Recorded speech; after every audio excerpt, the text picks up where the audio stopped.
आरोपी अजय मिश्रा का इस्तीफा तय। लखीमपुर कांड में आया नया मोड़, लोगों की मांग हो सकती है पूरी। बीजेपी नेता ने कसा अजय मिश्रा पर तंज, खबर से बिलबिला उठी भाजपा।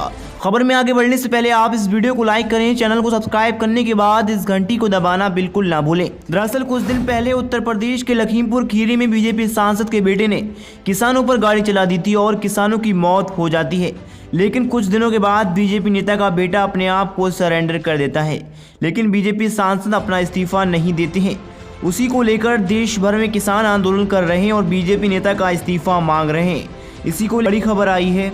न्यूज एजेंसी हिंदुस्तान की रिपोर्ट पर नजर डालिए। लखीमपुर कांड के सूत्रधार केंद्रीय मंत्री अजय मिश्रा भाजपा नेता ने ही लगाया आरोप। बता दें, लखीमपुर में बीते दिनों भाजपा नेताओं के काफिले की कार से किसानों के कुचले जाने के मामले में पार्टी में ही अलग अलग राय दिख रही है। अब पार्टी के नेता पूर्व विधायक राम इकबाल सिंह ने इस मामले में केंद्रीय मंत्री अजय मिश्रा का हाथ बताया है। राम इकबाल सिंह ने केंद्रीय गृह राज्य मंत्री अजय मिश्रा को लखीमपुर कांड की साजिश का सूत्रधार करार देते हुए प्रधानमंत्री नरेंद्र मोदी से उन्हें तत्काल बर्खास्त करने की मांग की है। सिंह ने बलिया के नगरा इलाके में मीडिया से बात करते हुए लखीमपुर कांड के लिए केंद्रीय गृह राज्य मंत्री अजय मिश्रा को जिम्मेदार ठहराया है। बता दें, उन्होंने कहा है कि घटना के कुछ दिन पहले केंद्रीय गृह राज्य मंत्री के दिए गए धमकी भरे बयान ने आग लगाने का काम किया है। गृह राज्य मंत्री को किसानों से माफी मांगनी चाहिए थी, लेकिन वह अपने बेटे के बचाव में लगे हुए थे।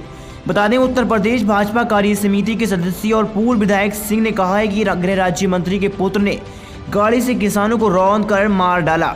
बता दें, उच्चतम न्यायालय के हस्तक्षेप के बाद ही उसे गिरफ्तार किया गया है, मगर मिश्रा आज भी मंत्री की कुर्सी पर हैं। ऐसे में प्रधानमंत्री नरेंद्र मोदी को उन्हें तत्काल बर्खास्त कर देना चाहिए। ऐसा नहीं करने पर नरेंद्र मोदी को लेकर भी सवाल उठ रहे हैं। उन्होंने एक सवाल के जवाब में कहा है कि लखीमपुर कांड व गोरखपुर में कारोबारी हत्याकांड से भाजपा सरकार की किरकिरी हुई है। उन्होंने कहा है लखीमपुर की घटना में भाजपा कार्यकर्ता भी मरे हैं, सरकार को उनकी भी सुधि लेनी चाहिए। उन्होंने दावा किया है कि इस घटना पर सरकार की बेरुखी से प्रदेश भर के कार्यकर्ता आक्रोशित हैं।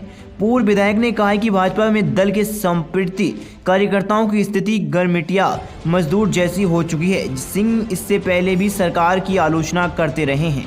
बढ़ते हैं दूसरी बड़ी खबर में। लखीमपुर खीरी मामला उत्तर प्रदेश की राजनीति में असर करीब करीब वैसे ही दिखने लगा है जैसे बिहार चुनाव में पहले सुशांत सिंह राजपूत केस हो चुका था। बता दें, राजनीति तौर पर ये मामला भी खिंच सके जो हाल बिहार चुनाव में देखने को मिला था। शुरू में सुशांत सिंह राजपूत केस को लेकर ऐसा लगा जैसे बड़ा चुनावी मुद्दा बन सकता है, लेकिन पटना से दिल्ली और बंबई तक बीजेपी की तमाम कोशिशों के बावजूद वो चुनाव की तारीख आने से पहले ही खत्म हो गया था। बता दें, लखीमपुर खीरी में चर्चित आरोपी आशीष मिश्रा की गिरफ्तारी के बाद अब केंद्रीय गृह राज्य मंत्री के इस्तीफे की मांग जोर पकड़ रही है। बता दें, सुप्रीम कोर्ट के स्वतंत्र संज्ञान में लेकर यूपी की योगी सरकार को खरी खोटी सुनाए जाने के बाद यूपी पुलिस ने सख्ती दिखाई थी और गिरफ्तारी के बाद रिमांड पर पूछताछ चल रही है। आशीष मिश्रा शायद अब तक लखीमपुर खीरी केस में 4 आरोपियों की गिरफ्तारी हो चुकी है। चौथा आरोपी अंकित दास है, जिसे आशीष मिश्रा का करीबी बताया जाता है। ऐसा लगता है कि आशीष मिश्रा की गिरफ्तारी के साथ ही सत्ताधारी बीजेपी ने अपनी भूमिका कर ली है, लेकिन तभी यूपी बीजेपी अध्यक्ष स्वतंत्र देव सिंह ने नेतागिरी का फॉर्च्यूनर से जुड़ते हुए बयान देकर नया ट्विस्ट ला दिया है। मतलब अजय मिश्रा के मंत्री पद खतरे की तलवार लटकी हुई।